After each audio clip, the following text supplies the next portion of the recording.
Hey everybody, welcome to lecture number 2। हमने already first lecture में देखा है कि auditing and ethics first chapter के जो 6 पॉइंट्स है, जैसे स्कोप ऑफ ऑडिट तक हमने देखा था। अभी हम लोग 7th पॉइंट से स्टार्ट करने वाले हैं। That is on page number 1.14। So it talks about inherent limitations of audit. Yes, audit में कुछ लिमिटेशंस होते हैं जो इनहेरेंट होते हैं। इनहेरेंट यानी जिसको हम अवॉइड नहीं कर सकते हैं। Okay, the process of audit suffers from certain inbuilt limitations due to which an auditor can not obtain absolute assurance. तो ऑडिटर जो है, क्योंकि ऑडिट में कुछ लिमिटेशंस है जो ऑडिटर के हाथ में नहीं होता है, okay, it is out of the scope of auditor. तो उसको उस रीज़न की वजह से, now this can again come for MCQ, उस रीज़न की वजह से ऑडिटर एक एब्सोल्यूट यानी कि कंप्लीट अश्योरेंस नहीं दे सकता है। ऑडिटर एक रीजनेबल अश्योरेंस या फिर हाई लेवल ऑफ अश्योरेंस दे सकता है। Okay, this is what the point is talking about. ये पॉइंट उस बारे में बात कर रहा है। अनदर थिंग अभी क्या है, these fundamental limitations arise due to following factors. अभी ये जो लिमिटेशंस है, जो ये बेसिक लिमिटेशंस जो आ रहे हैं, इनहेरेंट लिमिटेशंस, ये किस रीज़न की वजह से आता है? तो देखो, पहला पॉइंट है nature of financial reporting. Nature of financial reporting यानी preparation of financial statement involves making judgements. Correct है, मैनेजमेंट फाइनेंशियल स्टेटमेंट को बनाते हैं और फाइनेंशियल स्टेटमेंट को बनाने के लिए जजमेंट्स लगता है कि कौन सी अकाउंटिंग पॉलिसी फॉलो करेंगे। करेक्ट, जो मैंने आपको पहले लेक्चर में समझाया था। दीज जजमेंट्स में इन्वॉल्व सब्जेक्टिव डिसीजंस और degree of uncertainty, therefore auditor may not be able to obtain absolute assurance. तो बस यही आप एक बात यहाँ पे एक चीज़ याद रख सकते हो कि नेचर ऑफ फाइनेंशियल रिपोर्टिंग में क्या होता है, मैनेजमेंट के जजमेंट्स इन्वॉल्व होते हैं। तो जजमेंट करके ये वर्ड आप याद रख सकते हो इस पर्टिकुलर पॉइंटों में। आगे क्या है, one of the premises for conducting an audit is that management acknowledges its responsibility of preparation of financial statement as per applicable financial reporting framework. मैंने बताया था कि financial reporting framework is nothing but a format. For example, अगर companies act के under fall होती है तो वो शेड्यूल 3 के हिसाब से फाइनेंशियल स्टेटमेंट प्रिपेयर करेगी, राइट? तो that is nothing but a financial reporting framework, a format, schedule 3 जिसमें कंपनी अपना फाइनेंशियल स्टेटमेंट शो करेगी। तो बस यही है कि मैनेजमेंट का ये एक रिस्पॉन्सिबिलिटी है कि वो financial statement financial reporting framework के अकॉर्डिंग बनाएगा, है ना? Similarly and for devising suitable internal controls, उसके अकॉर्डिंगली उसके internal controls. However such controls may not have operated to produce reliable financial information due to their limitation. अभी भले ही आप जो मैनेजमेंट है, अगर वो फाइनेंशियल रिपोर्टिंग फ्रेमवर्क के हिसाब से बना रहे हैं, इवन इंटरनल कंट्रोल्स लगाए हैं करेक्टली, लेकिन स्टिल इट कैन हैपन कि क्या हो सकता है, कुछ लिमिटेशंस की वजह से कंट्रोल्स जो है वो पूरे ऑपरेशन में नहीं आ रहे हैं। तो उन्होंने एक एग्जाम्पल दिया है, देखो, the management of a company has devised a control that all purchase bills should reflect stamp and signatures of an authorised person, goods receiving section of the company, stating the date, time वगैरह वगैरह। It is an example of internal control. ये क्या बोल रहे हैं यहाँ पे कि कंपनी ने इंटरनल कंट्रोल लगाया परचेस बिल्स पे कि उस पर स्टैम्प और सिग्नेचर होना चाहिए। एक पर्टिकुलर पर्सन उन्होंने अपॉइंट किया है, उसका ही स्टैम्प और सिग्नेचर होना चाहिए। ठीक है, यहाँ तक क्लियर है? It is an example of internal control, okay, to ensure that only those purchase bills are produced for payment for which they have actually been received. Now what happens if concerned accountant and authorized person in goods receiving section collude? यानी क्या है कि अगर जो goods receive, जो accountant है जो entry कर रहा है परचेस की, और जो ऑथराइज पर्सन है जो स्टैम्प और सिग्नेचर कर रहे हैं बिल पर, परचेस बिल पर, वो दोनों अगर फ्रॉड करे तो वो दोनों कोल्यूजन करके मिल के कुछ फ्रॉड करे तो हो सकता है ना, पॉसिबल, करेक्ट?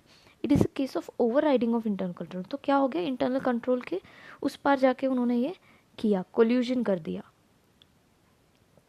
कोल्यूजन मतलब मिलकर कुछ जो इंटरनल कंट्रोल है उसको ओवरराइड कर देना। Such a probable collusion is one of the limit. तो ये एक लिमिटेशन है इंटरनल कंट्रोल का। दो आप किसी एक पर्सन को ऑथराइज कर रहे हो किसी चीज़ के लिए, लेकिन हो सकता है ना कि वो पर्सन किसी और के साथ में जो ऑथराइज्ड है अगेन, उसके साथ मिलके वो कोल्यूजन करके फ्रॉड करके इंटरनल कंट्रोल को एक लिमिटेशन लेके आए, है ना। तो ये one of the internal control का लिमिटेशन हो गया, करेक्ट। तो ये क्या था, नेचर ऑफ फाइनेंशियल रिपोर्टिंग। तो फाइनेंशियल रिपोर्टिंग के nature is one of the inherent limitation. Now this can come for exam question में कि what are the inherent limitations. तो in that you have to write these pointers as well as आपको कुछ कुछ चीज़ें जो है वर्ड्स याद रखने हैं जिस पे से आप पूरा सेंटेंस फ्रेम कर सकते हो, right. You can not remember whole of the module, तो आपको ऐसे ही करना पड़ेगा कि कुछ कुछ words along with the headers तो आने ही चाहिए। These headers are important, okay. So second is nature of audit procedures. Again audit procedures में क्या क्या होता है कि हम लोग audit evidence obtain करते हैं as an auditor, correct. तो there are practical and legal limitations। उसमें भी जब हम audit procedure लगा के audit evidence obtain करते हैं उसमें भी कुछ practical और legal limitation होते हैं। जैसे कि एग्जाम्पल के तौर पे 1 मिनट,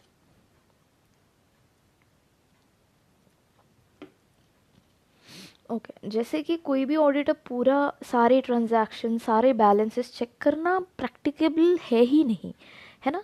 हर एक एंट्री को चेक करना अनलेस एंड अनटिल बहुत कम ट्रांजैक्शंस है यू कैन चेक, बट अगर बहुत सारे ट्रांजैक्शंस है, हज़ारों में बहुत सारे ट्रांजैक्शंस हो रखे हैं, तो you can not check each and every transaction, right.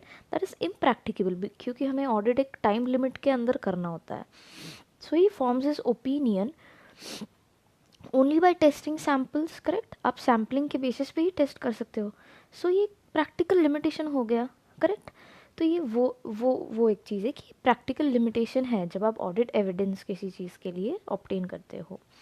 Management may not provide complete information. अभी जैसे फॉर एग्जांपल इंक्वायरी करते हैं, है ना, as an auditor one of the audit procedures क्या है, इंक्वायरी करना। आप मैनेजमेंट को इंक्वायरी कर रहे हो, अब हो सकता है ना कि मैनेजमेंट उसके अकॉर्डिंगली जवाब दे, सारा कंप्लीट इन्फॉर्मेशन ना दे, हो सकता है। Yes, there is no way by which auditor उसको फोर्स नहीं कर सकता मैनेजमेंट को कि या हमें पूरा ही इन्फॉर्मेशन बताओ एक्सेट्रा एक्सेट्रा, है ना। He can only ask questions, auditor request कर सकता है कि आप हमें पूरी इन्फॉर्मेशन दो, he can not force the management. तो वैसे वैसा मैनेजमेंट अपने हिसाब से आंसर देगा, है ना। So he in this case he is not provided with required information, he can only report। तो अगर ऑडिटर को लगता है कि उसको पूरा इन्फॉर्मेशन नहीं मिला तो वो वैसा रिपोर्ट कर सकता है। तो ये एक क्या है, लीगल लिमिटेशन है on auditor's ability to obtain audit evidence. तो क्या हम इस लीगल लिमिटेशन या फिर जो प्रैक्टिकल लिमिटेशन हमने डिस्कस किया था, क्या हम इन दोनों को कुछ कर सकते हैं? नहीं कर सकते ना, ये अनअवॉइडेबल है, ये तो रहेंगे ही। ये मैनेजमेंट के ऊपर है weather he will give us all the information or not, we cannot force it। Even practical limitation की हम लोग सारे ट्रांजैक्शन चेक नहीं कर सकते, सैम्पलिंग मेथड यूज़ करना होगा। तो ये दोनों प्रैक्टिकल लीगल लिमिटेशन अनअवॉइडेबल है, इनहेरेंट है। तो ये one of the inherent limitations आ जाता है आपके इसमें, करेक्ट। अब क्या है, जैसे मैंने बोला कि मैनेजमेंट पूरी इन्फॉर्मेशन नहीं दे सकता है, डिसऑनेस्ट हो सकता है, फ्रॉड कुछ फ्रॉड के इंटेंशंस हो सकते हैं उसके, है ना। तो वो कुछ फ्रॉड कंसील करने के लिए, यानी फ्रॉड सामने ना आए उस वजह से भी वो कुछ दूसरे आंसर्स दे सकते हैं, करेक्ट। इट में प्रोड्यूस फैब्रिकेटेड डॉक्यूमेंट्स, ये सब वर्ड्स आपके आंसर में आने चाहिए, ऑल राइट। फैब्रिकेटेड डॉक्यूमेंट्स यानी कुछ बनाया हुआ डॉक्यूमेंट्स, मतलब which is not real, non real document, है ना। आपने सिर्फ एंट्री मैच कर दी जस्ट बिकॉज बैलेंस आने के लिए as per the financial statement. तो आप फैब्रिकेट कर रहे हो डॉक्यूमेंट रियल नहीं दिखा रहे हो आप, है ना। उसमें कुछ तो एडजस्टमेंट्स कर रहे हो just to make it a good document. So that is that. However in reality क्या बोला है देखो, however in reality such document could be fake और नॉन जेन्युइन, है ना। We have already discuss this section of, हमने scope of audit already पढ़ा है, correct. That an auditor is not an expert in authentication of documents. तो auditor ये नहीं देखेगा कि डॉक्यूमेंट फैब्रिकेटेड है, फेक है, रियल है, क्या है। तो ये हमारा एक लिमिटेशन हो जाता है, क्योंकि we are not an expert to see whether the document is real और not. So that is one of the limitations. Therefore he may led to accept invalid audit evidence. It is quite possible that entity may have entered into some transactions with related parties, maybe only paper transactions, and may have not have actually occurred. यानी ऐसा हो सकता है कि कोई transactions है related party के साथ में, related party for example friends, family, कोई relation में है, related party है, तो उनको हम लोग related party बोलते हैं. तो ऐसा हो सकता है कि हमने ऐसा दिखाया है कि हमारा ट्रांजैक्शन है रिलेटेड पार्टी के साथ में, बट एक्चुअल में वो हुआ ही नहीं है. So the auditor may not be aware of such related party, क्योंकि रिलेटेड पार्टी तो उसके मैनेजमेंट के ही फेवर में बात करेगा, correct. He will not be independent of the management related party, क्योंकि रिलेटेड पार्टी तो it can be a family member also, तो फैमिली मेम्बर तो फेवर ही करेगा ना मैनेजमेंट को. So that's the thing. तो it may be not be detectable. तो एक अनडिटेक्टेबलनेस जो होता है वो भी एक लिमिटेशन क्रिएट कर सकता है. Okay, so that was the second point. Now third point क्या बात करता है? Not in nature of investigation. Yes, as already discussed, audit is not an official investigation as we have seen in the first lecture. पहले lecture में हमने already देखा था. Hence auditor cannot obtain absolute assurance. ठीक है, ये हमें पता है, ये चीज़ हमें पता है. Next, timeliness of financial reporting. जैसे मैंने बोला कि सारे ट्रांजैक्शन नहीं देख सकते, एक टाइम लिमिट होता है ऑडिट के लिए. And decrease in relevance of information over time. The relevance of information decreases over time and auditor cannot verify each and every matter. Therefore, a balance has to be struck between reliability and cost of obtaining it. तो आप बोलोगे कि 15 साल पुराना data, अगर आप 15 साल पुराना बैलेंस शीट आप देख रहे हो, वो अभी करंट के लिए इतना इम्पोर्टेंट नहीं रहेगा, करेक्ट. इट इज़ क्योंकि ओवर द टाइम उसका वैल्यू डिक्रीज़ होगा. उसमें जो भी फाइनेंशियल एसेट्स होंगे वो बैलेंस शीट में फॉर एग्जांपल 15 साल पहले के मे बी अभी वो एब्सोल्यूट हो चुके होंगे, अभी उनका स्टेटस कुछ और रहा होगा. तो हमारे ऑडिट के लिए, प्रीवियस ईयर के ऑडिट के लिए 15 साल पुराना data is not relevant as of now, right. तो हमें वो देखना है कि एक बैलेंस होना चाहिए कि जो इन्फॉर्मेशन कितना रिलायबल है और उसको कॉस्ट कितना लग रहा है फॉर ऑब्टेनिंग दैट इन्फॉर्मेशन. हो सकता है 15 साल पुराना डेटा अगर मैं देख रही हूँ तो मुझे कुछ कुछ कन्फर्मेशन चाहिए थर्ड पार्टी से और एनीथिंग एल्स.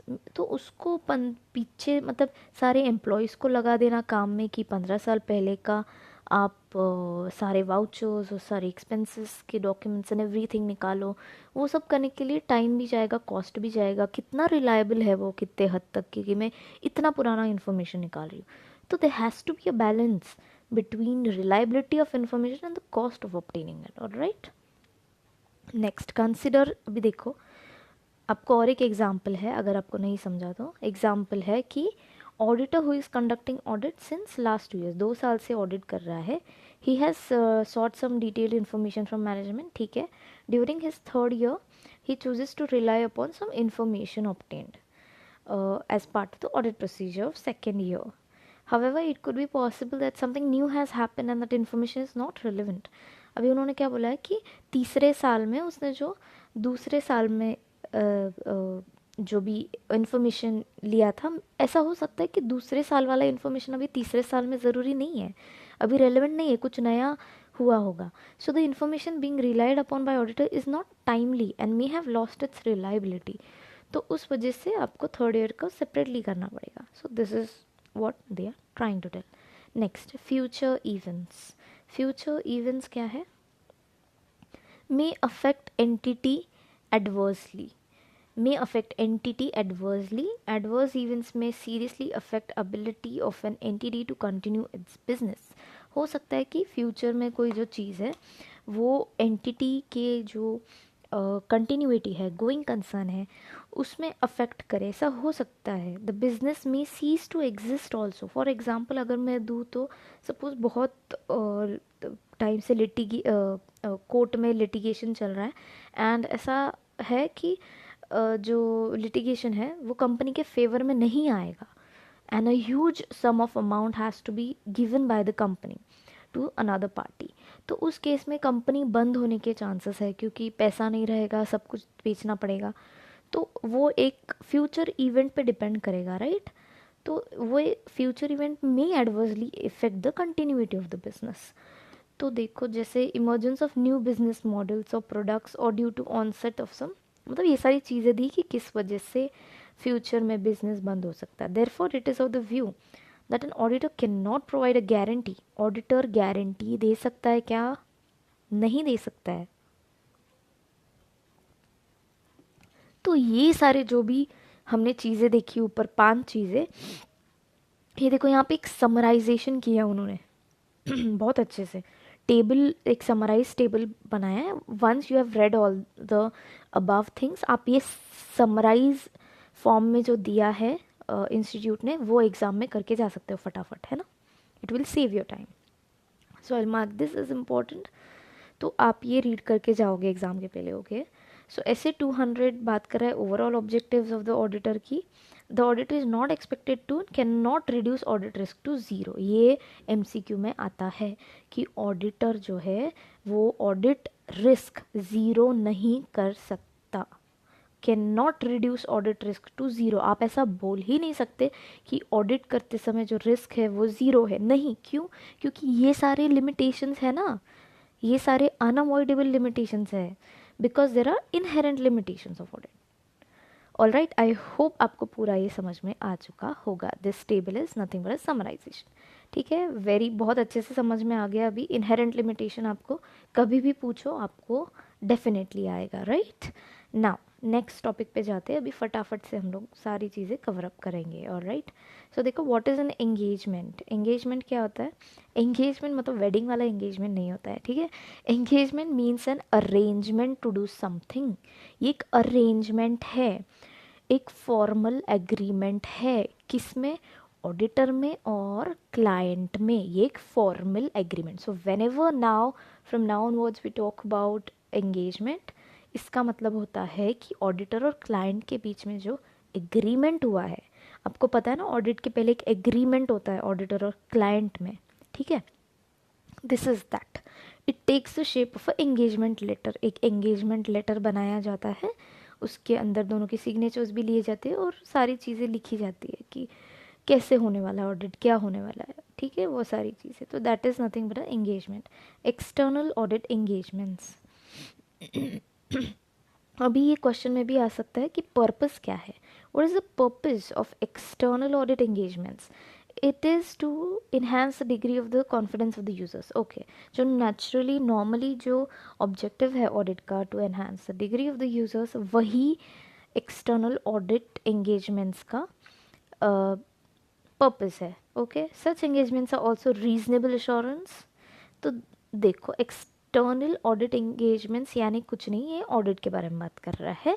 जो ऑडिट का ऑब्जेक्टिव है वही, जो पर्पस है वही आपको यहाँ पे पर्पस बोलना है कि reasonable assurance and confidence of the intended users. Example है, companies are required to get their annual accounts audited, even non corporate entities may choose their accounts. ठीक है, ये सब fine. Next, benefits of audit, why audit is needed. ये भी question आ सकता है कि ऑडिट क्यों चाहिए, वाई इज ऑडिट रिक्वायर्ड। दो हमने इंट्रोडक्शन में देखा था कि इंपॉर्टेंस क्या है ऑडिट का, लेकिन अगर आपको सेपरेटली पूछा जाए कि what are the benefits of audit, why audit is needed, तो आपको ये सारी बातें करनी है। कौन सी? कि audited accounts provide high quality information, तो आपको ये एक मार्क करना है। गिव्स कॉन्फिडेंस तो है ही, है ना? On which they are relying is qualitative and it is outcome of an exercise carried out by auditing standards recognized globally। ठीक है। In case of company, share holders may और मे नॉट बी इन्वॉल्व्ड। होता क्या है कि share holders होते हैं company के, वो रियल ओनर्स होते हैं। अभी वो डे टू डे जो भी एक्टिविटी होती है कंपनी की, उसमें तो वो पार्टिसिपेट नहीं कर सकते ना, मतलब कर सकते हैं पर उनके पास इतना टाइम नहीं होता है कि वो डेली जो भी कंपनी चल रहा है कंपनी के अंदर वो जाके इन्वॉल्व हो जाए उसमें। मैनेजमेंट होता है उस चीज़ के लिए, राइट? तो उनको पता नहीं होता है। तो शेयर होल्डर्स के लिए भी ऑडिट इंपॉर्टेंट। क्यों? Their interest is safe guarded. भाई उनके पैसे लगे हुए हैं, तो उनका इंटरेस्ट सेफ गार्ड होना चाहिए कि नहीं होना चाहिए, तो उस वजह से। तो पहला है कि हाई क्वालिटी इन्फॉर्मेशन देता है ऑडिट। दूसरी चीज़ है कि शेयर होल्डर्स को to safeguard their interest. And तीसरा क्या है, an audit acts as a moral check on employees. तीसरा आप ये लिखोगे कि फ्रॉड करने से एम्प्लॉयज़ को ये क्या करता है, एक मॉरल चेक रखता है एम्प्लॉयज़ पे कि क्या है, फ्रॉड तो नहीं कर रहे है ना। तो ये 3 चीज़ें आप याद रखना। आगे क्या है, आगे भी है इसके बेनिफिट्स, फटाफट देख लेते हैं। Audited financial statement helpful to government, अभी गवर्नमेंट को भी हेल्पफुल है टैक्स लाइबिलिटी कितना है रियल में, कितना नहीं, वो देखने के लिए। Audited financial statement can be relied upon bye lenders, bankers, जैसे हमने पहले बात किया था, क्रेडिट वर्दीनेस देखने के लिए। एंड ऑडिट में ऑल्सो डिटेक्ट फ्रॉड और एरर। ऑडिट जब करते हैं तब फ्रॉड या एरर की कोई पॉसिबिलिटी होती है तो वो भी सामने आती, क्योंकि ऑडिटर की नज़र बहुत प्रिसाइज एंड एवरीथिंग होता है, उनके जजमेंट्स, एक्सपीरियंस एंड एवरीथिंग होता है, उस वजह से वो डिटेक्ट कर भी पाए एरर या fraud. And audit reviews existence and operation of various controls, हाँ इंटरनल कंट्रोल्स का भी चेक हो जाता है कि मैनेजमेंट ने जो भी इंटरनल कंट्रोल्स है are there to the point और नॉट। उस वजह से मैनेजमेंट को भी समझ में आता है कि भाई हमारे इंटरनल कंट्रोलिंग में कुछ डेफिशिएंसी तो नहीं है। डेफिशिएंसी यानी क्या, कुछ लिमिटेशन या कुछ कमतरता तो नहीं है ना, कोई डेफिशिएंसी, कोई कुछ इंटरनल कंट्रोल लगाए लेकिन क्या वो इफ़ेक्टिव नहीं है।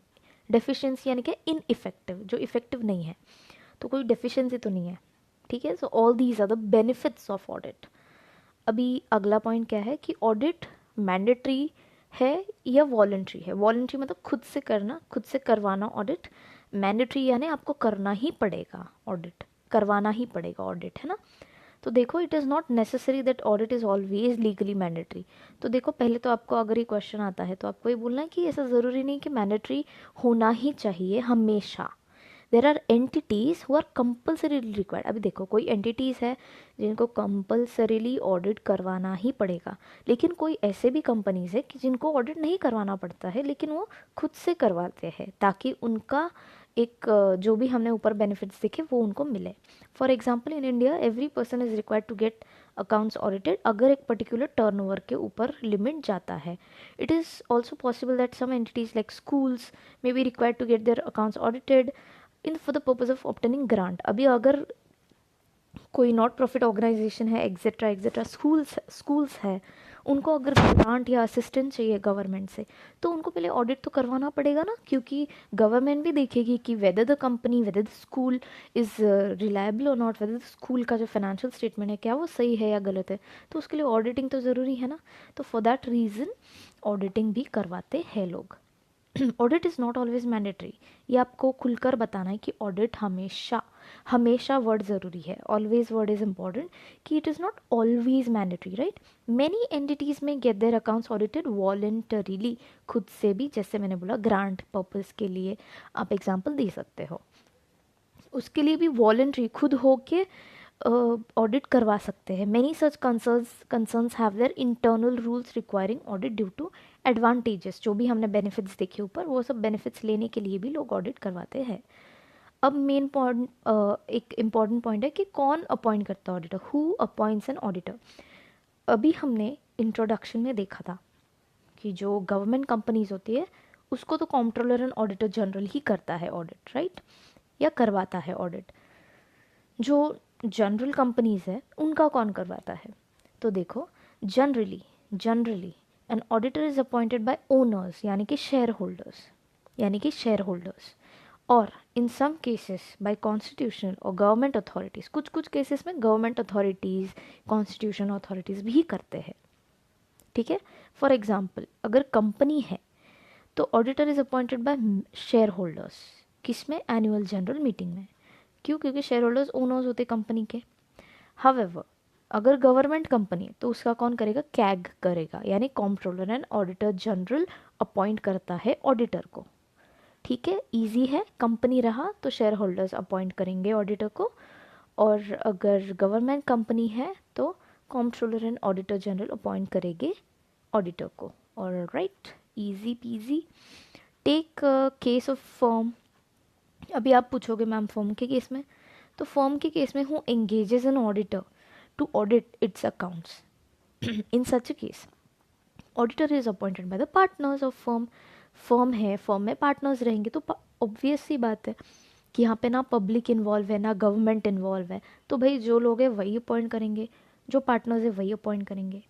Okay, there may be a situation in which auditor may be appointed by a government authority. For example, auditor may be appointed under tax laws by a government authority.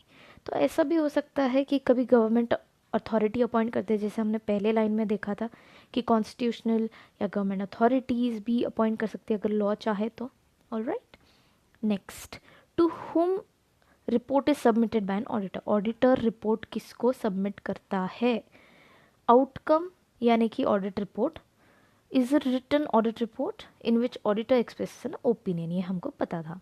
The report is submitted to the person making the appointment. अभी अगर share holders appoint कर रहे हैं तो shareholders को report करेगा to share holders. अगर government company है तो कैग को रिपोर्ट करेगा. ठीक है, ऑडिटर किसको रिपोर्ट करेगा? कैग को. In case of companies these are shareholders, in case of firm partners. Okay, we shall now discuss understanding reached so far from a case study. Okay, तो अभी जो case study है ये नीचे, ये आप लोग खुद से पढ़ोगे, खुद से पढ़ोगे. This is your homework. I am giving you homework. Okay, case study है, 5 MCQs है इसके. That's it.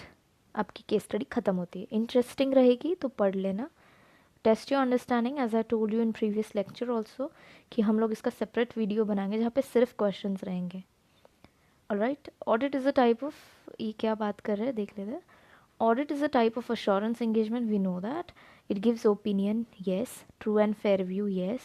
However, assurance engagement are not restricted to audit alone. We shall now discuss the meaning of assurance engagement and different types of assurance. तो ये बात कर रहा है कि assurance engagements जो होते हैं वो सिर्फ audit के लिए restricted नहीं होते. तो हम लोग अभी आगे पढ़ेंगे कि assurance engagement क्या होता है और उसके अलग अलग types क्या होते हैं. ठीक है? All right.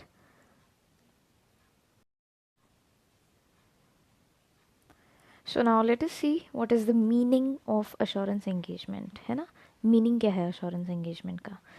तो assurance engagement means an engagement in which a practitioner expresses a conclusion designed to enhance the degree of confidence. Again, जो हमने ऑडिट का ऑब्जेक्टिव देखा था, पर्पस देखा था, to enhance the degree of confidence of intended users, वही है. Right, other than the responsible party. ठीक है, ये सब वही है. तो पहला क्या है, यहाँ पे प्रैक्टिशनर क्यों बोला है, यहाँ पे ऑडिटर क्यों नहीं बोला है? क्योंकि अश्योरेंस एंगेजमेंट ज़रूरी नहीं है कि सिर्फ ऑडिट का ही हो, है ना. दूसरे भी अश्योरेंस एंगेजमेंट्स हो सकते हैं.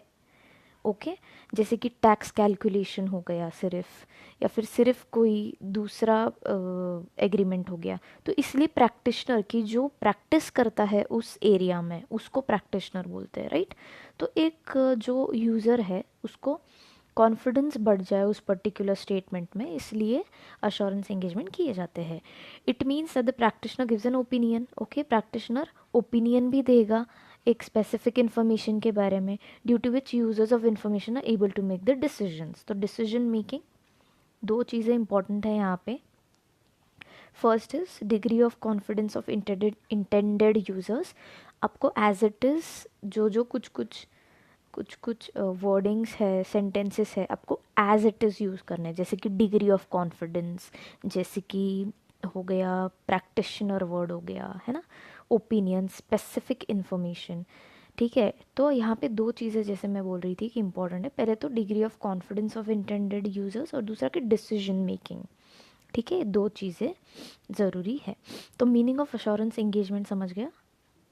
अब हम देखेंगे elements of assurance engagement. Elements क्या क्या है? 3 पार्टी रिलेशनशिप. 3 पार्टी रिलेशनशिप ये पहला एलिमेंट है किसका? अश्योरेंस एंगेजमेंट का. इसमें कौन कौन हु ऑल आर इन्वॉल्व्ड? इसमें प्रैक्टिशनर होता है, रिस्पॉन्सिबल पार्टी होती है और इंटेंडेड यूजर्स होते हैं. तो प्रैक्टिशनर, जैसे मैंने आपको बताया कि one who is practicing in that particular field. दूसरा रिस्पॉन्सिबल पार्टी यानी सामने वाली पार्टी जो भी रहेगी, इन शॉर्ट इंटेंडेड यूजर्स की जो वो स्टेटमेंट को यूज़ करने वाले हैं. ठीक है, an assurance engagement involves about said 3 parties. तो जब भी अश्योरेंस एंगेजमेंट बोला जाता है उसमें तीनों पार्टी इन्वॉल्व होती है. प्रैक्टिशनर कौन है? A person who provides the assurance, जो अश्योरेंस दे रहा है ना. The term practitioner is broader than auditor. तो प्रैक्टिशनर सिर्फ ऑडिटर के ऑडिटर लिमिटेड नहीं होता है. मतलब in short practitioner is a broader term than the auditor. अभी हम लोग कह सकते हैं कि auditor can be a practitioner, but मतलब इन शॉर्ट प्रैक्टिशनर जो होता है that also involves auditor, that's what I mean. But auditor does not involve practitioner. मतलब ऑडिटर सिर्फ ऑडिटिंग करेगा, प्रैक्टिशनर में ऑडिटर भी आते हैं और बाकी भी लोग आते हैं, ठीक है. Audit is related to historical information, whereas practitioner may provide assurance not necessarily related to historical financial. यानी क्या कि ऑडिट जो होता है वो आपने नोटिस किया होगा प्रीवियस ईयर के लिए होता है, यानी कि हिस्टोरिकल इन्फॉर्मेशन के बेस पे होता है, जो पास्ट में चीज़ें हुई है. जो प्रैक्टिशनर है नॉट नेसेसरी कि वो हिस्टोरिकल फाइनेंशियल इन्फॉर्मेशन के बेसिस पे करे, यानी नॉट नेसेसरी कि प्रैक्टिशनर प्रीवियस ईयर के बारे में ही बात कर रहा है. It can also talk about current period, right. Responsible party, अब ये पहला पार्टी हो गया. दूसरा कौन है? रिस्पॉन्सिबल पार्टी है. ये कौन है? Who is responsible for preparation of the subject matter. ठीक है, जो जैसे फॉर एग्जांपल हम लोग मैनेजमेंट बोलते थे, वैसे यहाँ पे जो भी कंपनियाँ, जो भी पर्सन है responsible to make such subject matter, that is a responsible party. और इंटेंडेड यूजर्स यानी क्या कि जो डिसीजन बनाने वाले हैं उस पर्टिकुलर स्टेटमेंट को लेके, उस पर्टिकुलर अश्योरेंस रिपोर्ट को लेके जो लोग डिसीजन बनाने वाले हैं उनको इंटेंडेड यूजर्स कहा जाता है. I hope it's very very clear. If you have any doubt please feel free to reach out, okay. या फिर आप कमेंट्स में भी डाल सकते हो if you have any doubt. ठीक है. एन अप्रोप्रिएट सब्जेक्ट मैटर, अभी एक एलिमेंट है अश्योरेंस एंगेजमेंट का कि सब्जेक्ट मैटर भी चाहिए, अप्रोप्रिएट चाहिए, है ना. अप्रोप्रिएट सब्जेक्ट मैटर चाहिए. It refers to the information to be examined by the practitioner. All right. तो सब्जेक्ट मैटर यानी क्या कि इंफॉर्मेशन जो प्रैक्टिशनर पढ़ने वाला है, एग्जामिन करने वाला है. For example information contain in financial statement while conducting audit. जब आप ऑडिट करते हो फाइनेंशियल स्टेटमेंट में जो भी इंफॉर्मेशन होती है that is nothing but the subject matter. All right. Suitable criteria यानी क्या, ये भी एक एलिमेंट है. These refer to benchmarks use to evaluate the subject matter. तो सूटेबल क्राइटेरिया यानी आप क्या याद रखोगे? Benchmark. जैसे कि स्टैंडर्ड्स ऑन ऑडिटिंग हो गए, लॉ हो गया, रूल्स हो गए, गाइडेंस हो गया, गाइडेंस नोट्स जो प्रोवाइड किए जाते हैं, स्टैंडर्ड्स ऑन ऑडिटिंग जो है, that is nothing but suitable criteria. Sufficient appropriate evidence. Practitioner performs an assurance engagement to obtain what? Sufficient appropriate evidence. It is on the basis of evidence that conclusions are made. आप agree करते हो कि audit की procedures लगा के evidence मिलेगा, evidence से conclusion बनेगा, कंक्लूजन से ओपिनियन देते आएगा, करेक्ट. अभी बात क्या है यहाँ पे कि सफिशिएंट क्या है और अप्रोप्रिएट क्या है, इस पे भी क्वेश्चंस आते हैं कि what is sufficient, what is appropriate. तो देखो सफिशिएंट यानी क्वांटिटी से रिलेटेड, सफिशिएंट यानी क्वांटिटी से related, quantity of evidence. Appropriate यानी quality of evidence, okay. Sufficient यानी quantity of evidence, appropriate यानी quality of evidence. One evidence may be providing more comfort to auditor than the other evidence. The evidence providing more comfort is qualitative, therefore appropriate. Evidence should be both. अभी ये कहा सकता है कि evidence सिर्फ sufficient होना चाहिए, सिर्फ appropriate नहीं. Evidence should be sufficient and appropriate. तो ये दोनों होना चाहिए, sufficient भी appropriate भी, ओके. इन शॉर्ट ऑडिटर जो है, जो ऑडिट कैरी आउट कर रहा है उसको वो सेटिस्फाइड होना चाहिए एविडेंस से, ठीक है, कि वो उसके बेसिस पे कंक्लूजन बना सकता है. अभी देखो लास्ट एलिमेंट क्या है, fifth element, a written assurance report. Report बनेगा, ये तो बनेगा ही. ये एक एलिमेंट उन्होंने ऐड ऑन कर दिया है कि written assurance is the outcome of the assurance engagement. तो हो गए ये 5 क्या क्या एलिमेंट्स थे. What are all these 5 elements of assurance engagement? It is a 3-party relationship, an appropriate subject matter, suitable criteria, sufficient appropriate evidence and written report. Is it very clear? I hope आपको ये recall हो रहा है, right? Yes? Okay. If you're able to recall, then hit that like button. Alright? Next, फटाफट से हम लोग meaning of review. अभी यहाँ पे ऑडिट वर्सेस रिव्यू बोला गया है. ये देखते हैं क्या है audit versus review. We have learn that audit क्या है. रीजनेबल एश्योरेंस है ऑडिट, है ना. वो एक रीजनेबल एश्योरेंस देता है. अभी जो रिव्यू होता है ना, वो लिमिटेड अश्योरेंस देता है, रीजनेबल नहीं देता है. रिव्यू क्या देता है, लिमिटेड अश्योरेंस देता है, जबकि ऑडिट क्या देता है, रीजनेबल अश्योरेंस देता है. It provides lower level of assurance. तो जो रिव्यू होता है ना, वो lower level of assurance provide करता है. इन्वॉल्व्स फ्यूअर प्रोसीजर्स, मतलब कम procedures, limited assurance, lower level of assurance, ये सारे चीज़ें रिव्यू में आती है. ऑडिट में हाई लेवल अश्योरेंस आता है, रीजनेबल अश्योरेंस आता है. ठीक है, alright. Both audit and review are related to financial statements prepared on the basis of historical financial information. Past के बेसिस पे दोनों भी बनाए जाते हैं, दोनों भी फाइनेंशियल स्टेटमेंट से रिलेटेड होता है. आगे टाइप्स ऑफ अश्योरेंस एंगेजमेंट. अब ये भी एक इम्पॉर्टेंट है, ये भी क्वेश्चन आ सकता है कि कितने टाइप्स के अश्योरेंस एंगेजमेंट्स हैं. तो देखो, जैसे हमने अभी पढ़ा audit versus review, same reasonable assurance है और एक लिमिटेड अश्योरेंस. तो ये दो टाइप के, there are two types of assurance engagements. One is reasonable and one is limited. इन दोनों का अगर हमें प्रॉपर डिफरेंस देखना है तो हमें टेबल देखना पड़ेगा. ओके, सी रीजनेबल अश्योरेंस है पहला टेबल. उसमें क्या दिया है कि रीजनेबल अश्योरेंस, जैसे मैंने बोला था, हाई लेवल अश्योरेंस है, वहाँ पे ही limited assurance is lower level assurance. Reasonable assurance में क्या है, perform elaborate and extensive procedures, जबकि लिमिटेड अश्योरेंस में फ्यूअर प्रोसीजर्स यूज़ किए जाते हैं. रीजनेबल अश्योरेंस में क्या मिलता है, रीजनेबल कंक्लूजन मिलता है. लिमिटेड अश्योरेंस में क्या मिलता है, लिमिटेड कंक्लूजन मिलता है.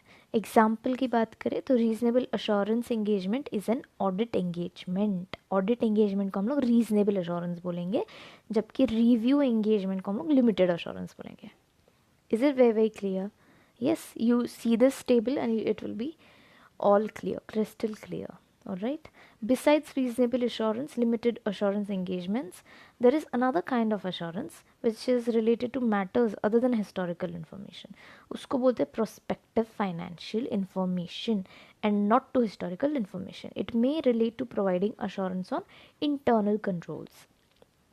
तो ये क्या बोल रहा है कि apart from reasonable assurance and limited assurance, there is another assurance called as not called but which is related to prospective financial information. यानी कि वो हिस्ट्री के बेसिस पे नहीं होता है, वो एक प्रोस्पेक्टिव, एक एस्टिमेशन के बेसिस पे फाइनेंशियल इन्फॉर्मेशन होता है, जो कि जनरली इट में relate to the internal controls assurance. ठीक है, इंटरनल कंट्रोल्स के बारे में भी हो सकता है. अभी आप पूछोगे कि प्रोस्पेक्टिव फाइनेंशियल इन्फॉर्मेशन के बारे में और बताइए. तो प्रोस्पेक्टिव फाइनेंशियल इन्फॉर्मेशन का डेफिनेशन यहाँ पे दिया है. इफ़ एनी टाइम ये पूछा जाए एग्जाम में, तो यू मस्ट नो कि what is prospective financial information. तो बेसिकली इतना तो क्लियर है कि हिस्टोरिकल फाइनेंशियल इन्फॉर्मेशन से अलग है ना. Means financial information based on assumptions about events that में अकर इन फ्यूचर. तो कुछ चीज़ें आप हाईलाइट कर सकते हो, जैसे कि अजम्पशंस, जैसे कि फ्यूचर पे बेस्ड होना, possible actions by an entity. It can be in the form of a forecast, जैसे मैंने बताया कि एस्टिमेशन, तो फोरकास्ट, प्रोजेक्शन और कॉम्बिनेशन ऑफ बोथ. तो आप ये चीज़ें याद रखिए कि assumptions, फ्यूचर पे based, forecasting, projection, all this is related with the prospective financial information. Clear? It is to be noted that in such type of assurance, examination is not of historical information. ये मैंने बता दिया था. Here it is important to note that difference between historical financial information and prospective financial information. The former relates to information expressed in terms of an entity about economic events, conditions in the past periods. The latter consists of a future events. तो आप past और future ये दोनों को ध्यान में रखते हुए डिफ्रेंशिएट कर सकते हो कि हिस्ट्री मतलब past events पे बेस्ड, prospective यानी future events पे based. Alright, therefore historical financial information is rooted in the past events, whereas वही same चीज़ दी यहाँ पे, not wasting time on this. In assurance reports,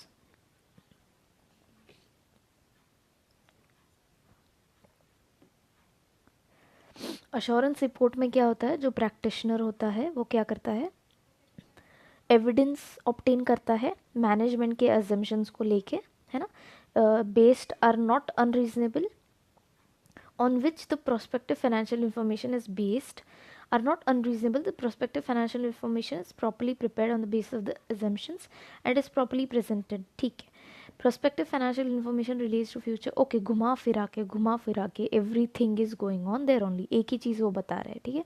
While evidence may be available to support the assumptions on which the prospective financial based, such evidence is itself generally future oriented. यानी क्या वो बोल रहा है कि भले ही आपने कोई मैनेजमेंट ने जो एजम्पशंस बनाया है उसके ही बेसिस पे ये इन्फॉर्मेशन बनता है, फिर भी ये क्या है, ये जनरली फ्यूचर ओरिएंटेड ही होता है. The auditor is therefore not in a position to express an opinion as to whether the results shown in the prospective information will be achieved. तो इसके वजह से क्या होता है ना कि भले ही assumptions है, everything is there, but auditor is not in a position to express, वो opinion दे नहीं सकता है prospective financial information को लेके.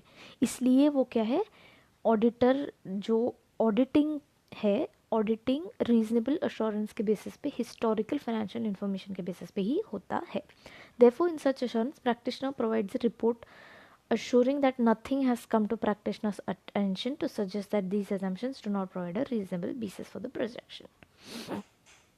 ठीक है, वही है. Hence, such type of assurance provides only a moderate level या फिर lower level of assurance. Okay? Examples दिया है. एग्जाम्पल जैसे कि ऑडिट ऑफ फाइनेंशियल स्टेटमेंट है तो ये इंपॉर्टेंट है. ऑडिट ऑफ फाइनेंशियल स्टेटमेंट्स अगर है तो रीजनेबल अश्योरेंस, रिव्यू है तो limited assurance, examination of prospective financial information है तो provides assurance regarding reasonability of assurance reasonability of assumptions forming basis of projections and related matters.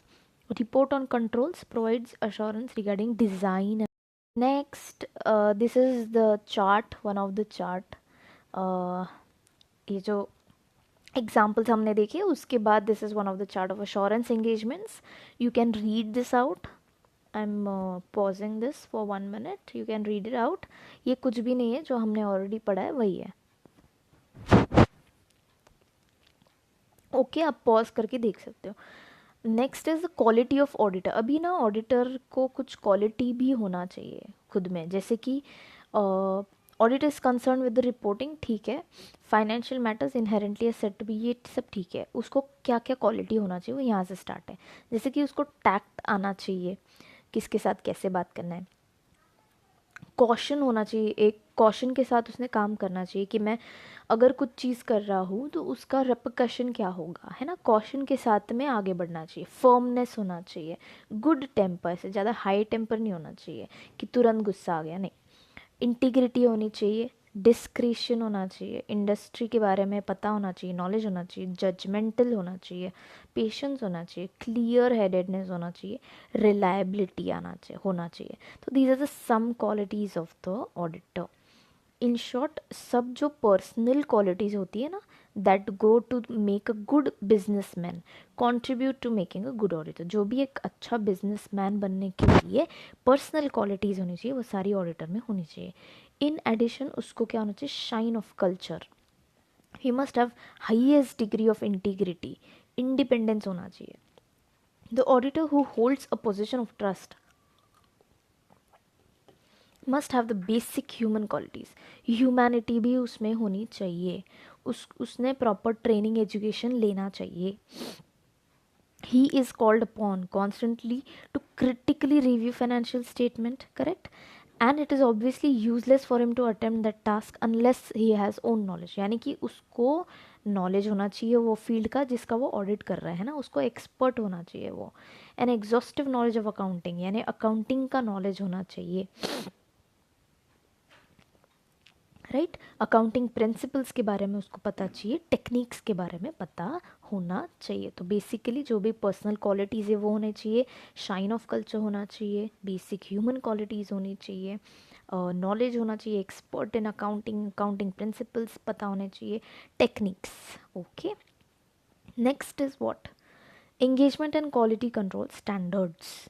अभी हम लोग सिर्फ डिटेल में नहीं जाएंगे, एक ओवरव्यू लेंगे, यानी मॉड्यूल में ही वैसा डिटेल में नहीं दिया है, एक ओवरव्यू दिया है, डिटेल में आपको फाइनल्स में होगा। तो एक ओवरव्यू दिया है engagement and quality control standard के बारे में। देखो, the following standards issued under authority of ICAI council are collectively known as engagement standards.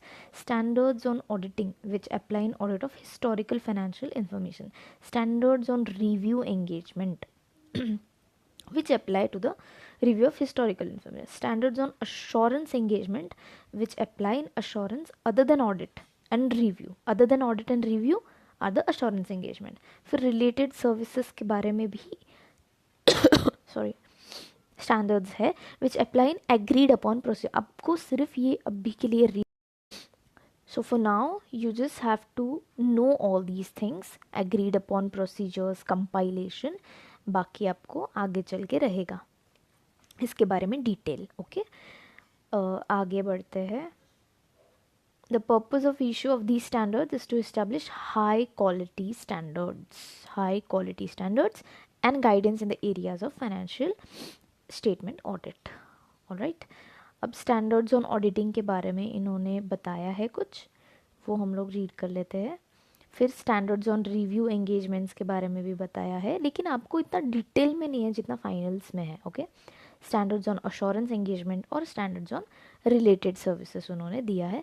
फिर स्टैंडर्ड्स ऑन क्वालिटी कंट्रोल के बारे में है कि स्टैंडर्ड्स क्यों ज़रूरी है, ड्यूटीज़ दिया है उन्होंने। ठीक है, ड्यूटीज़ किसका, duties in relation to the engagement and quality control standards. तो ये सारी चीज़ें हम लोग अभी रीड करेंगे, समझेंगे, अंडरस्टैंड करेंगे। ऑलराइट, क्वालिटीज़ ऑफ ऑडिट हो चुका था, एक ब्रीफ दिया था, अभी हम लोग थोड़ा सा डिटेल में देखेंगे। So let us start with standards on auditing 15.1 point.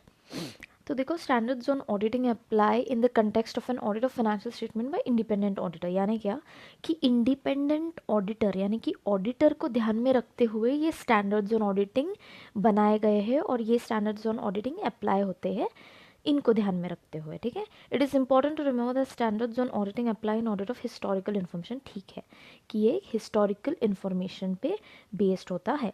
These establish high quality benchmarks. तो जो वर्ड्स है which you have to remember, उसमें से एक है हाई क्वालिटी बेंचमार्क्स। तो आपको high quality standards on auditing क्या करता है, वो इस्टेब्लिश करता है high quality benchmarks and are followed by auditors in conducting audit of financial statements. So जो auditors follow करते हैं while doing the audit, उसको बोलते हैं standards on auditing। इसको SA भी बोला जाता है।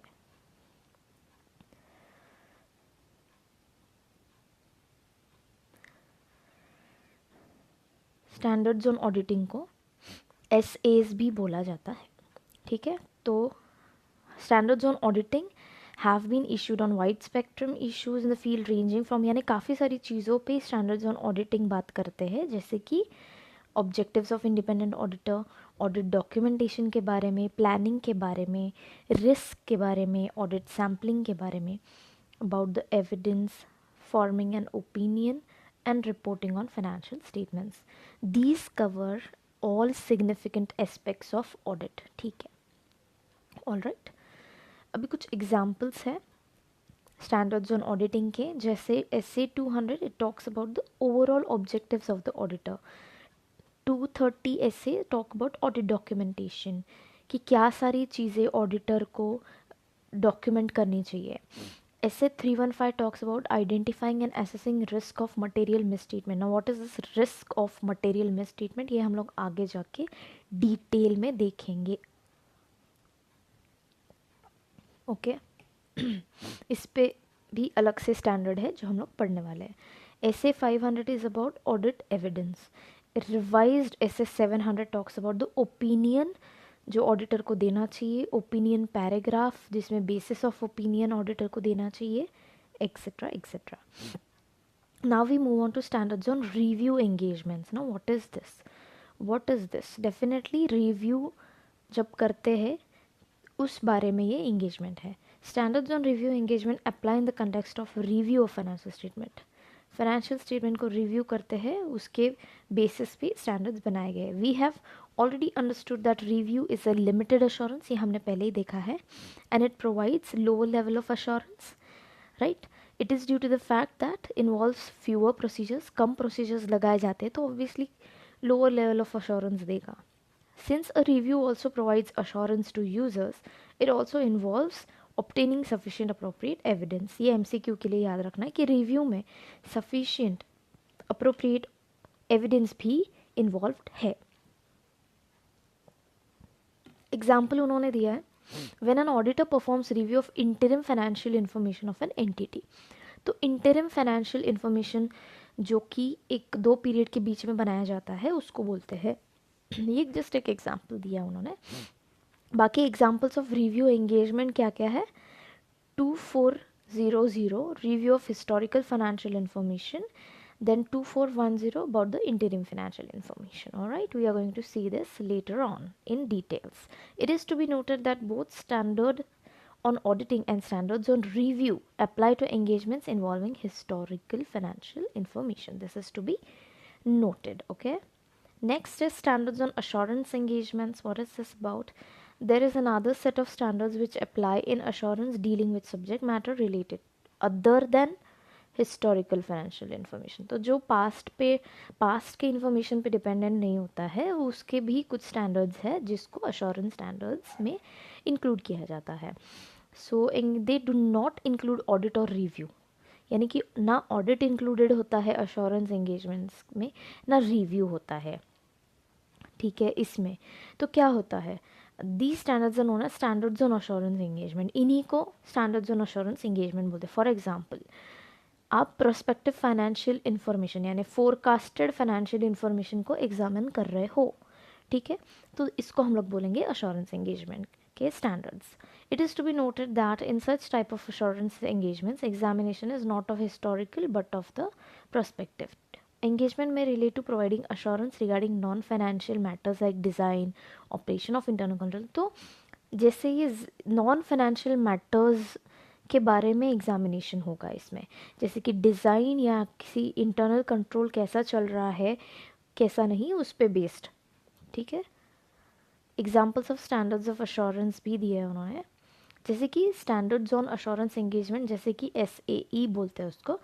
3400 the examination of prospective financial information, and 3420 to report on the compilation of pro forma financial information included in a prospectus. तो ये हम लोग बाद में डिटेल में देखेंगे, अभी के लिए सिर्फ इतना you have to know. Okay, ये सिर्फ समझने के लिए है.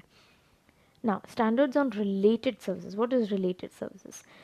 So these standards apply in engagement to perform agreed upon procedures regarding financial information. तो कुछ agreed upon procedures होते हैं, उसके बेसिस पे ये financial information बनता है. मतलब क्या? For example, an engagement to perform agreed upon procedure may require the auditor to perform certain procedures concerning individual item of financial. यानी क्या? For example, अभी जैसे बैलेंस शीट है, बैलेंस शीट में for example इन्वेंट्री है, तो सिर्फ inventory का आप एग्जामिन करके आप उस पर रिपोर्टिंग कर रहे हो. आप क्या कर रहे हो, आप क्या कर रहे हो, आप जो फाइनेंशियल डेटा दिया है यानी कि बैलेंस शीट, उसमें का एक इंडिविजुअल आइटम यानी कि इन्वेंट्री फॉर एग्जांपल, आप उसके बारे में क्या कर रहे हो, एंगेजमेंट अरेंजमेंट कर रहे हो. सो that is nothing but agreed upon procedure. That is nothing but agreed upon procedure. ठीक है. इंडिविजुअल आइटम लिया आपने आउट ऑफ बैलेंस शीट, से अकाउंट्स पेबल हो गया है ना, अकाउंट्स रिसीवेबल हो गया, परचेसेस हो गया, रिलेटेड पार्टीज हो गया, purchases from related party, and sales and profits of a segment of an entity और फाइनेंशियल स्टेटमेंट से बैलेंस. यानी कि आप देख रहे हो एक पर्टिकुलर चीज़ out of the financial statement, not the financial statement as a whole. सिर्फ उस पर्टिकुलर, सिर्फ इन्वेंट्री चेकिंग के लिए आपने एग्रीमेंट किया है. फॉर एग्जाम्पल सिर्फ इन्वेंट्री चेकिंग के लिए आपने एग्रीमेंट किया है. सो that is related services. Audit से रिलेटेड सर्विसेज है, लेकिन इट्स नॉट ऑडिट. ऑडिट में क्या होता है कि whole of the financial information, whole of the financial statement को आप ऑडिट करते हो. This is only the related service. Okay. An engagement in which practitioner, अब इधर प्रैक्टिशनर बोला है क्योंकि वो ऑडिटर नहीं होता है ना, may be called upon to assist the management with the preparation and presentation. Also agreed upon procedure में क्या होता है कि कभी कभी होता है कि मैनेजमेंट को उतना नॉलेज नहीं होता है कि हाउ टू प्रिपेयर और present financial information as per the reporting framework.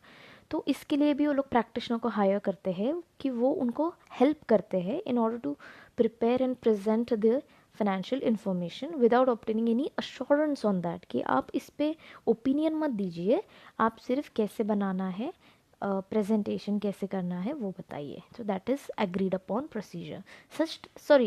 This is compilation engagement. Okay, this is compilation. Agreed upon मैंने बोल दिया था कि one of the item of, for example one of the item of balance sheet को लेके आप लोग examine कर आप लोग क्या कर रहे हो, एग्जामिन कर रहे हो.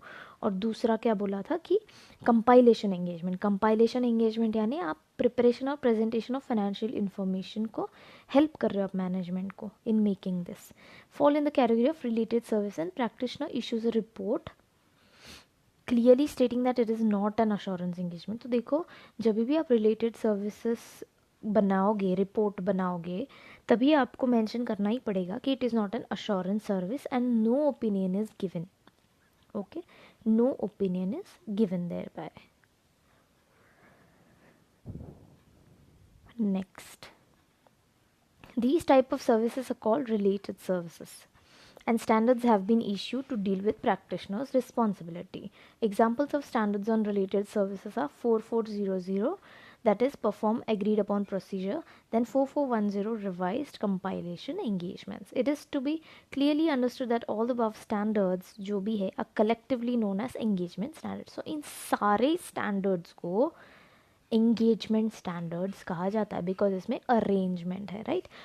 If you have any doubt, अगर आपको यहाँ तक की कोई भी डाउट है तो please you can reach out to me, और आप कमेंट सेक्शन में पूछ सकते हैं, which I will be giving answer in the next lecture. Okay, in the coming lecture. Engagement standards issued under the authority of Council of ICI deal with responsibilities of auditor and practitioner. तो जो भी engagement standards है, जैसे हमने देखा अभी numbers देखे, तो those all deal with the responsibility of either auditor और प्रैक्टिशनर.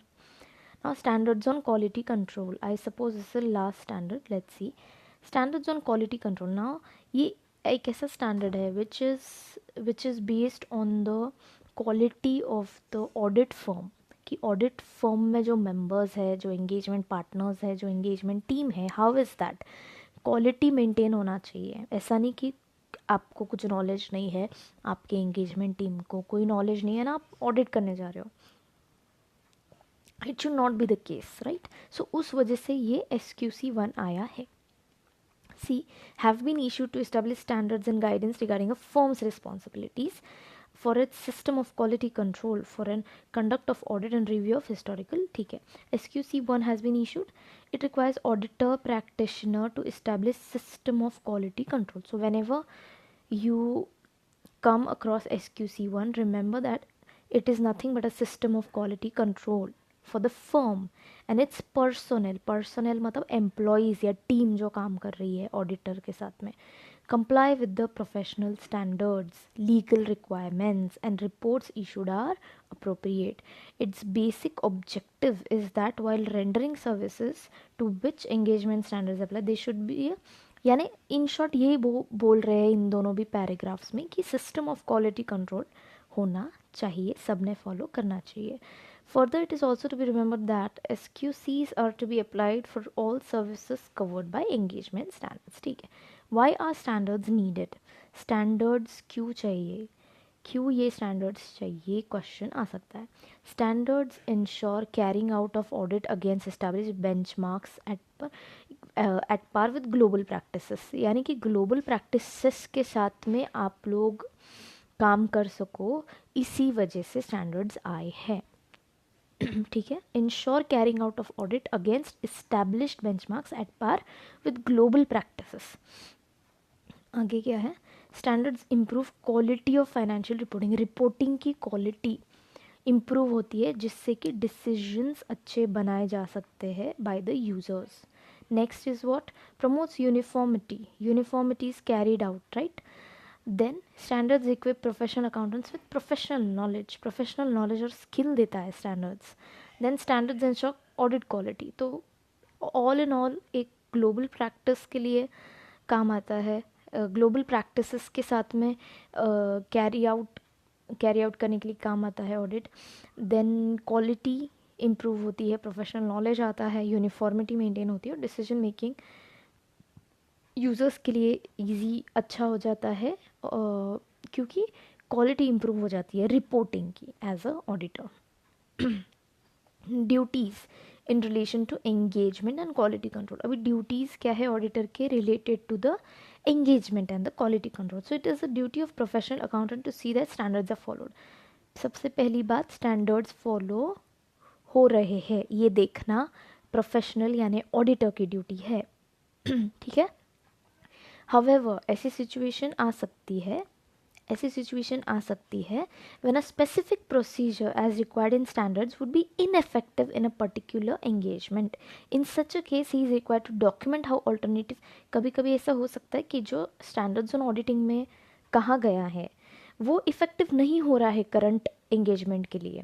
तो ऐसे समय पर अगर ऑडिटर कोई और प्रोसीजर यूज़ करता है तो वो ऑल्टरनेटिव प्रोसीजर को उसको लिख के लेना चाहिए, डॉक्यूमेंट करना चाहिए. डॉक्यूमेंट यानी क्या, you should write it down, है ना, राइटिंग में चाहिए.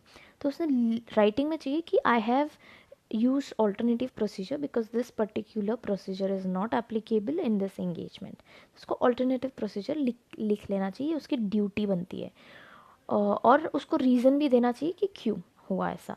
Further, his report should draw attention to departures. It is also to be noted that a mere disclosure in the report does not absolve a professional from complying with applicable standards. So ऐसा नहीं हो सकता है कभी भी कि जो standards on auditing में है अगर वो नहीं अप्लाई कर पा रहा है तो वो सिर्फ एक डिस्क्लोजर, हमेशा एक डिस्क्लोजर दे के the auditor can not auditor can not absolve itself. तो उसको ये रीज़न भी देना पड़ेगा कि क्यों उसने ऐसा किया. ठीक है. तो सिर्फ एक डिस्क्लोजर दे के you can not end it. You have to give reasons to it that why applicable standards are not followed or whatever the reason is. So this is all about the duties in relation to the engagement and quality control. अभी यहाँ पे एक overview दिया है उन्होंने. ठीक है. Now इसके बाद जो है यहाँ पे एक्चुअल में पूरा conceptual clarity about this particular chapter nature objective and scope of audit ख़त्म होता है. इसके बाद कुछ टेस्ट योर अंडरस्टैंडिंग है, केस स्टडी एज यूजुअल आप करोगे. व्हाट एल्स, हाँ बाद में टेस्ट योर नॉलेज के क्वेश्चंस है. ये सब क्वेश्चन अभी मतलब यहाँ तक के ख़त्म हो जाता है आपका कॉन्सेप्चुअल. इसके बाद सिर्फ क्वेश्चंस वगैरह है which we are going to see in separate. उसका वीडियो रहेगा सारे क्वेश्चंस का, उसमें सारा क्वेश्चंस कंपाइल्ड होगा. तो we are not suppose to do in this regular lecture. All right, I hope you must have understood this particular chapter. Now we will meet in the next chapter directly, है ना. अगले chapter में अगले lecture में मिलते हैं. ये particular chapter जो है चैप्टर नंबर 1 ये ख़त्म हो चुका है अभी. I declare this. ओके, चलो meet you in the next lecture.